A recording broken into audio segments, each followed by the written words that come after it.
మనోధైర్యం ఉంటే, ఆత్మస్థైర్యం ఉంటే జీవితంలో మనం విజయం సాధించగలం. ముందు మనలో అది ఉండాలి. జీవితంలో విజయం సాధించడానికి ఎన్ని కష్టాలొచ్చినా సరే మనోబలం లేకపోతే అంతే. మనోబలం ఉండి తీరాలి. మనోబలం ఉండాలి అంటే జాతకంలో చంద్రుడు బలంగా ఉండాలి. అంటే జాతకం ప్రకారం నేను చెప్పినట్టు మీ జాతకంలో ఇలాంటి అనుభవాలు గనక మీకు ఎదురైతే ఖచ్చితంగా మీ జాతకాన్ని తీసి చూడండి. అందులో చంద్రుడు బలహీనంగా ఉంటాడు. చంద్రుడు బలహీనపడడానికి కారణం అమావాస్య ఉంది కదా.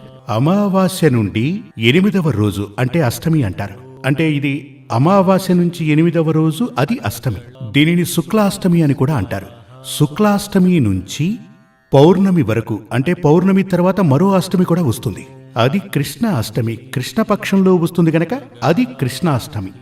అంటే మీ జాతకంలో ఆ చంద్రుడు శుక్లాష్టమికి కృష్ణాష్టమికి మధ్యలో ఉన్నవాడైతే ఆ చంద్రుడికి బలముందని అర్థం. లేదు